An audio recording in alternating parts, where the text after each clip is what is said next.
Hello, welcome to the Generalist CCFP 105 Topics Exam Podcast. This is the episode on Croup.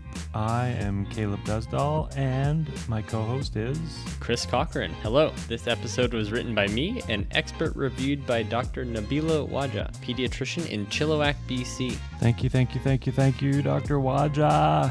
The resources for today's episode will be linked in the show notes. They include the Trek bottom line recommendations, CPS guidelines, AHS guidelines, which give a very nice algorithm for treatment, and the scoring tool for croup severity is the Wesley Croup score, so consider pulling that up while we go through this episode. Croup is a clinical syndrome of upper airway symptoms, including rapid onset of barking cough, inspiratory stridor, and hoarseness, possibly preceded by other viral symptoms. These airway symptoms are due to inflammation of the larynx and trachea, typically from a viral illness. They can be mild to moderate to severe with respect to their effect on work of breathing and respiratory compromise. The inflammation in soft tissue edema causes narrowing of the subglottic region. This causes partial upper airway obstruction and the symptoms that we see in croup. The more specific name for it is laryngotracheitis, and kids from 6 months to 5 years can get it, with 2 years old being the peak. This is due to their narrowed anatomy. The amount of soft tissue swelling relative to the size of the airway makes the syndrome happen. Kids usually grow out of this by 5 to 6 years old. The presentations occur during the viral seasons, parainfluenza in the fall,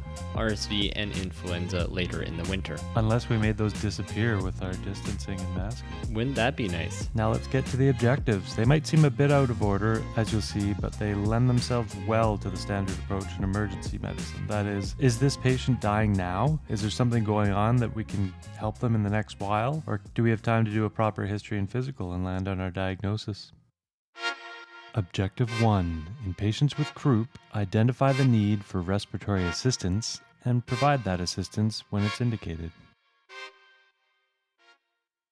Here's an example case. You're working in the local emerge, it's 2100 hours, you look at the chart for the next patient, an 18-month-old. Triage note says, cough since this morning, brother has a cold, patient sounds barky, working to breathe, query croup. Vitals are still being completed, but you're concerned about the work of breathing part and pop in the room to have a look at the kid. You peek past the curtain and you see a distressed appearing toddler sitting in mom's arms. There's clear indrawing, you can hear the stridor. Nurse finishes the vitals and tells you the heart rate was above normal range, O2 was lower than expected, but the patient was quite upset at the time and seems to have settled a bit now. In that short period, you've assessed their ABCs, checked for fatigue, somnolence, paradoxical breathing, and indrawing. Now you're more concerned and probably a little scared. I certainly would be. Me too. This patient likely has severe croup. They don't have all the concerning signs, but they do have some respiratory compromise, especially when agitated. The classification for severe croup includes any of stridor at rest, which can often be biphasic, moderate to severe indrawing, persistent agitation, or distress. And so, what are you doing now? First,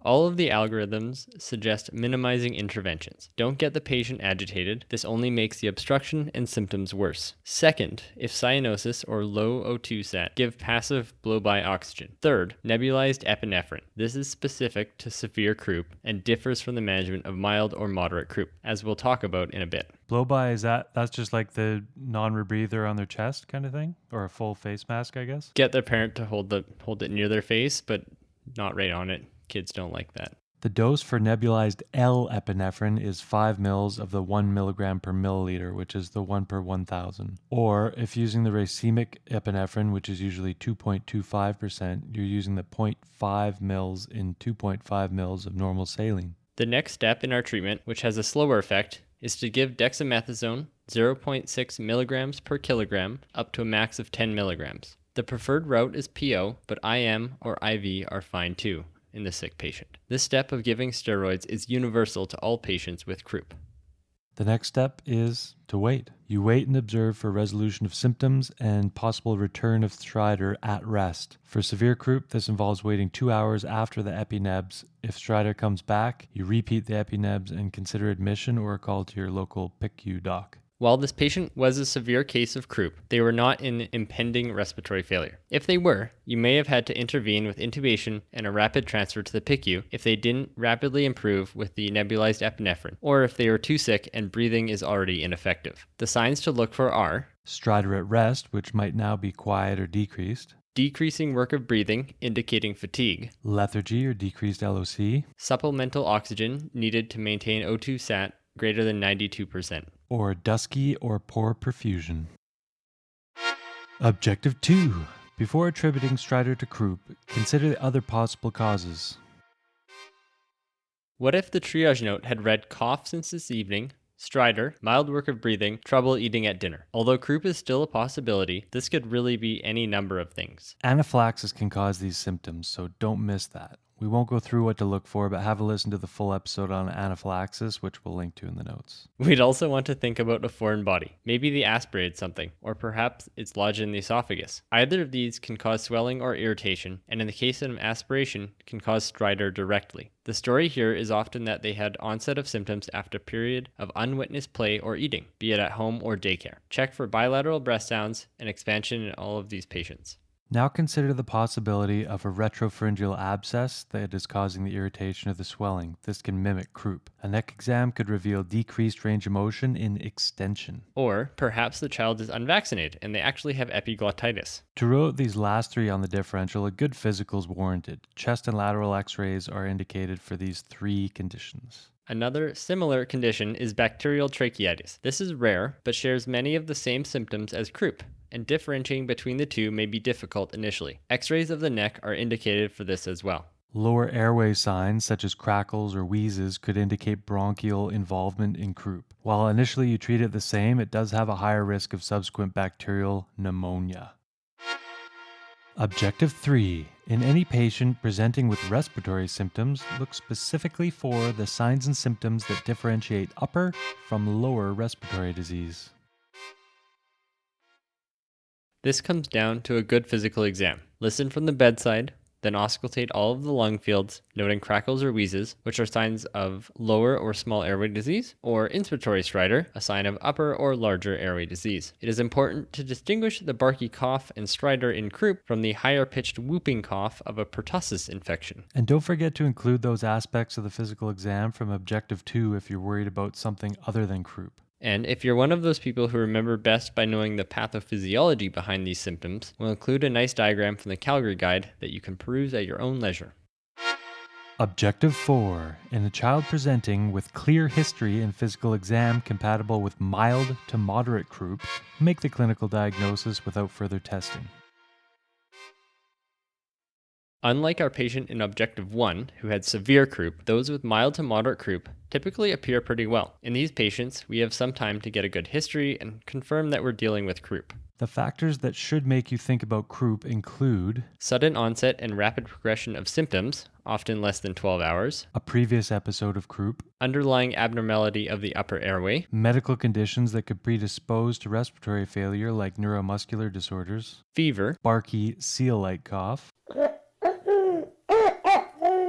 and hoarseness that may be present in croup, but is not a typical finding in epiglottitis or foreign body aspiration. Nice. It's important to explore the other conditions on your differential and help rule those in or out. Ask about difficulty swallowing, which could occur with acute epiglottitis, or maybe a large ingested foreign body. Drooling, which can occur in children with retropharyngeal abscesses or cellulitis, and epiglottitis. Drooling is 8 times more likely with epiglottitis than croup. And throat pain, which is also more common with epiglottitis than croup. Ask about vaccination status. Ask about sick contacts or siblings. Ask about daycare, or what they were doing when they started having symptoms. Ultimately, the diagnosis of croup is clinical, and x-rays or otherwise are typically not needed. The clinical diagnosis requires that barky cough and possibly stridor. However, you should have satisfactorily ruled out alternate causes, whether that's with the history, physical, or investigations.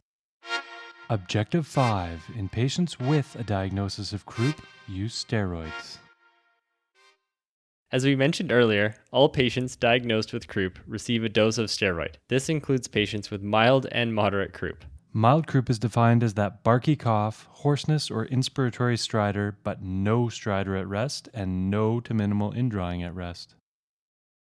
In moderate croup, we again have similar symptoms, but here we observe inspiratory stridor at rest, indrawing at rest, but no persistent agitation or distress. So this kid still looks pretty good. The Wesley Croup score can be helpful here. The steroid of choice, as mentioned, is dexamethasone, again 0.6 milligrams per kilogram up to 10 milligrams. PO is preferred, but IV or IM could be considered for those unable to take oral for some reason. Cochrane updated the review on steroids for croup in 2018. They found that corticosteroids improved symptoms at 2 hours of ingestion, and the effect lasted at least 24 hours. They found fewer returns for medical treatment and shorter in stays in the hospital by about 15 hours. They didn't feel there was strong enough evidence to support a particular type, a dose, or method of administration. Just give the steroid. As with severe croup, there is an observation period for moderate croup. This period is 4 hours for moderate croup. Here we are observing to ensure that the stridor at rest resolves. If the rest stridor does not improve, or only minimally, consider admission and treat like a severe case. Of course, for mild croup, there's no observation period needed, and the patient can usually be safely discharged home. We've included a table from the CPS guidelines to help with identifying the severity of a case of croup based on frequency of barky cough, what activity level leads to stridor, presence and severity of indrawing or retractions, any distress, agitation, or lethargy, and the presence of cyanosis. Look at the table. Objective 6. In a patient presenting with croup, address parental concerns, acknowledging fluctuating course of the disease, and provide a plan anticipating recurrence of the symptoms.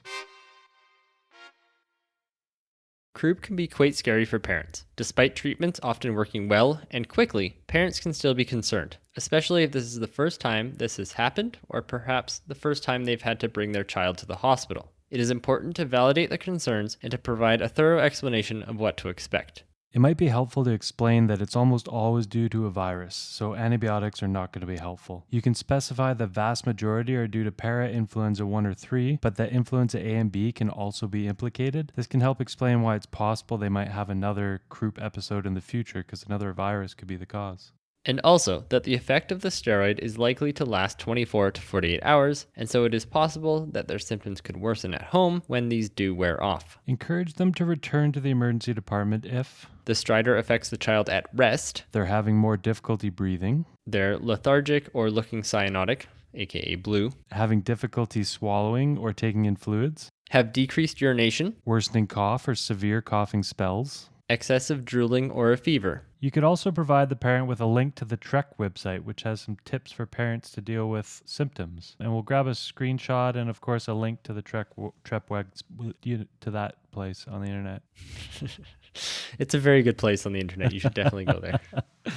These patients should ideally see their family doctor within the next 24 to 48 hours to ensure symptoms are improving. They should seek further care if the symptoms persist for 5 or more days.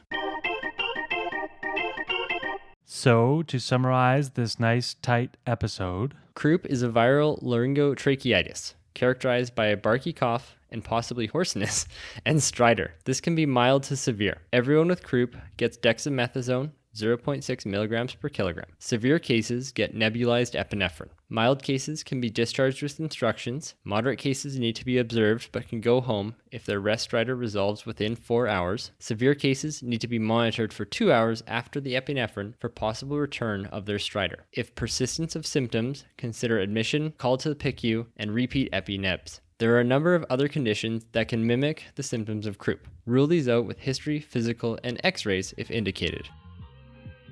Tight episode on croup. That is all, folks. That's all. Big thank you to Dr. Waja for reviewing this. She has been a support in my life ever since I started medicine. She's wonderful, amazing. If you get a chance to bring your kids to her, you are fortunate. If you get to train under her, you're fortunate again. Oh, go on Apple Podcasts and review this if you want to support us, and tell your friends, spread it on social media, tell your colleagues, because the more people that know, the better this is going to go. Of course, if you want to help, let us know too. 100%. And we have lots of upcoming guest-produced episodes, which we're really looking forward to. See ya. See ya.